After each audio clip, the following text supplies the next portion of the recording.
Today we have a 2022 Toyota Raize to review. As always, I'm going to take you all around the vehicle, inside the vehicle, carry it for a drive, and give you my thoughts along the way. Now, what is the Toyota Raize? The Toyota Raize is a crossover. Crossovers fill the void left by the SUVs because the SUVs like the RAV4, the Tucson, the Sportage, these vehicles are becoming bigger and bigger and more expensive. So to fill the vacuum, companies are making these crossovers. But where does it fit? Well, if you compare the Raize to a Venue or a Creta, two of the most popular vehicles in that segment in TNT, you realize that it's slightly bigger than a Venue, but also slightly smaller than a Creta. For example, it's just about 35 millimeters longer than a Venue, but just about 240 millimeters shorter than a Creta.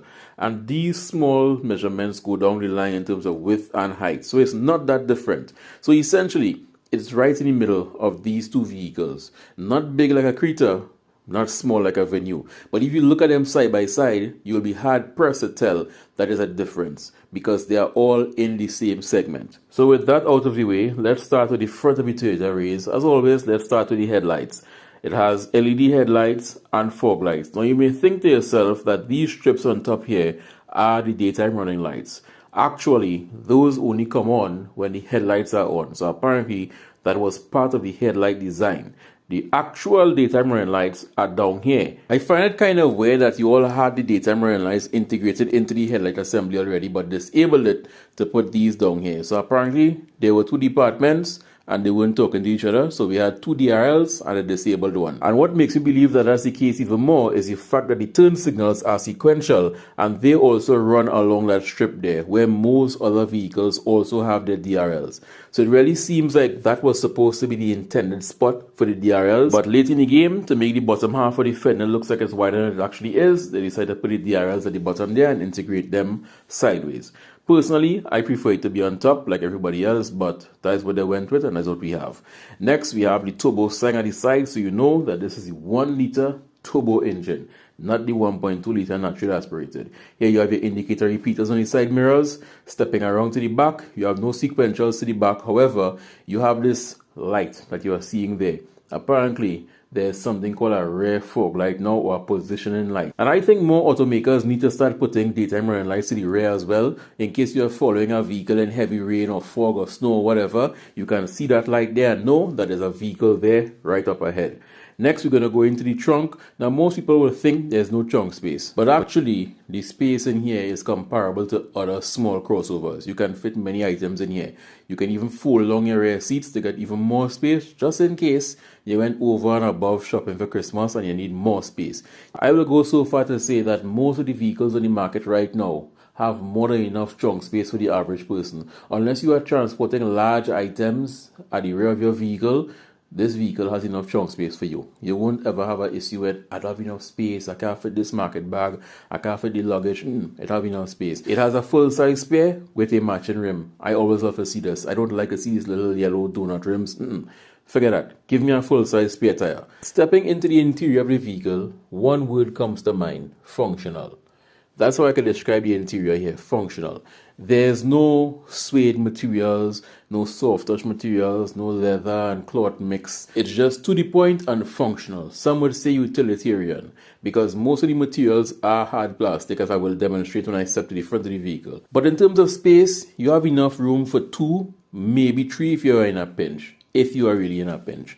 Stepping into the front of the vehicle, as you can see, the hard plastics and the utilitarian feel continues. I'm going to tell you all why I say utilitarian. Most of what you can see are hard plastics. Though the top of the dash may look like a soft touch material, it's actually hard plastic. For example, the only soft touch material you can find here aside from the leatherette steering wheel has to be this. Everything else, scratchy hard plastic. But what are the pros and cons of this? Well, the pros are, if you have a family, kids spilling milk, or the vehicle is a workhorse, you have less material to rip, get snagged, stained, disfigured in any kind of way, because everything is hard plastic. You can wipe it off and clean it. However, the con is it doesn't feel as premium as some of the soft touch materials found in higher end vehicles. Behind the steering wheel you can find paddle shifters, even though it's a CVT, but it's a DCVT. We'll get to that later on. Here you can see some of the buttons. Even though it's a fully loaded, it's missing a ton of buttons, but This is TNT. What do you expect? All you can see here is traction control, parking aids, and a switch for the light. Just above that, you have a cup holder that pops out. So you have one here and one by the door. And on the other side, the exact same thing. And one of the good things is it's located by the AC vent. So if you put anything there, the AC may keep it just that much colder than if it was on a cup holder any other part of the vehicle. Here you have your window controls. Sadly, only the driver's window is one touch up down. All the others, you have to hold it down or pull it up. Here you can see the center is not dual zone climate control, single zone. You have a 120 watt power outlet and a USB input. The USB input is either for your Android Auto or Apple CarPlay. Here you can see the steering wheel. You have steering wheel controls. Now the instrument cluster does this nice boot up animation when you turn the vehicle on, and it does the reverse when you switch it off. I actually like this animation. It's cool. And then you have the display itself. It's two independent panels, though it looks seamless as one, but it's two independent panels. You have your center, which is what you're seeing here, and then off to the right is where you have your actual speed. So your speed and fuel is to the right and everything else is to the left.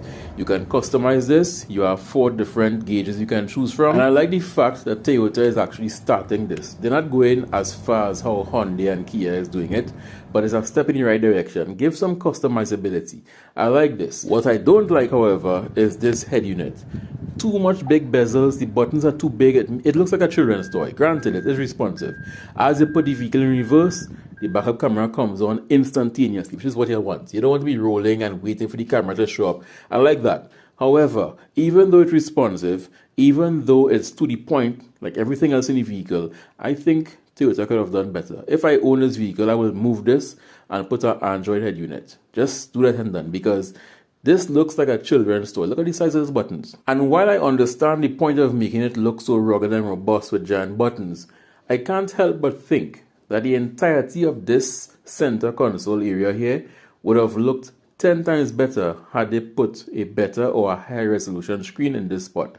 This shows off the entire interior. When it comes to safety, the Toyota Raize has passenger and driver front airbags, then you have side airbags on the seat, and you have curtain airbags. But now, the time many of you have been waiting on. How does a 1-liter turbocharged engine perform in the real world? Is it sluggish?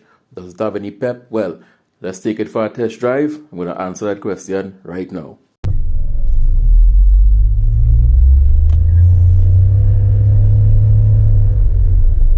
One of, if not the biggest talking points about the Toyota Raize has to be its small engine. By automotive standards, it's pretty small. It has a 3-cylinder, 1-liter turbocharged engine. By comparison, there are some motorbikes called liter bikes that have the same displacement as this engine. The actual specs for the engine are as follows. 1 liter, well, 998 cc's, 3 cylinders, 98 PS, which is just about 96 horsepower at 6,000 RPM, 140 Newton meters of torque, and obviously it's turbocharged. Now there is another variant which is a 1.2 liter non-turbo, but this particular variant here is a 1 liter turbocharged. So how does it drive? Well, if you drive like a normal person to and from work, to and from the grocery, to and from the club, wherever you are going, you would never realize the fact that you have a 3-cylinder, 1 liter turbocharged engine under the hood. It drives like a normal vehicle under normal driving settings. Where you realize that it is a 1 liter engine is when you put your foot down.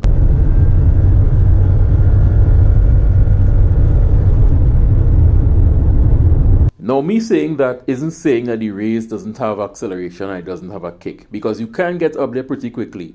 But what I'm saying is that it's a 1 liter engine after all, and you do realize that you have to mash the accelerator pedal that much more to get the power out of it. The power is there, but it prefers to just cruise along saving gas. After all, it's a vehicle that was designed for fuel economy, not speed. You can get the speed if you really want to, but it's more comfortable just cruising along the road sipping gas.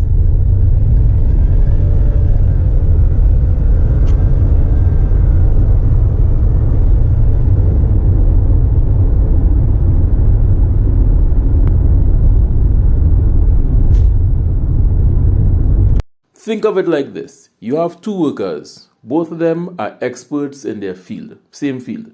A productive worker and a lazy worker. The productive worker is like the bigger engine. It will do the work regardless. You don't have to tell it nothing, it just does the work. The lazy worker is like the 1 liter engine. It will do the work, but you have to actually make it do the work. And even then, you will hear some complaining. But to the average driver who is driving to work, driving to the grocery, driving to church, driving to see a friend, just cruising along, sipping gas with these high gas prices, they would never have an issue. Never, ever, ever. As if you want to race the vehicle and you see some BMW M Sport and decide to play stupid, that is when you are going to run into difficulties in life. Don't do that. Another cool thing about the Raize is that it has what Toyota calls a DCVT. Now with a CVT transmission, what you have is a belt-driven system. You have a steel belt, and that steel belt is what turns pulleys, and that is what drives the car. What Toyota did was add a physical first gear. So whenever you are pulling off from a traffic light, your parking lot, wherever you were stationary, you have a physical first gear, which replaces that rubber band feel that you normally get with normal CVT transmissions, because now you have an actual physical metal gear. This not only makes the transmission more reliable, having to take some of the strain off the belt to get the car going, it also gives you a better feel, none of that rubber band feel off the line. It's a metal gear now, physical contact with a torque converter, so you mash and you get an acceleration. Now regarding the paddle shifters, yes, it's a CVT transmission, so it doesn't have actual physical gears except first gear. But what they did, and they have been doing it a while now, is they do simulated gear shifts. So you press the paddle shifter up or the paddle shifter down, you feel like the car is shifting gear. All that's happening is the gear ratios are changing behind the scenes. It goes up to 7, which means there are 7 pre-programmed gear ratios. Well, in actuality, 6, because first gear is actual gear. So all that's happening is that it's changing gear ratios. So in conclusion, there are some things I don't like about the Raize. For example, the head unit. I find it looks cheap. I really wish I'd put some soft material on the dash. Some more comfortable seats at the rear AC vents, and even one USB charger or a cigarette lighter for the rear passengers would have made this even 10 times better. It would have been the perfect crossover. What Toyota needs to do is stop relying only on the Toyota name and start adding more features, gimmicks, and creature comforts in all their vehicles. Because right now they are losing market share to everybody else.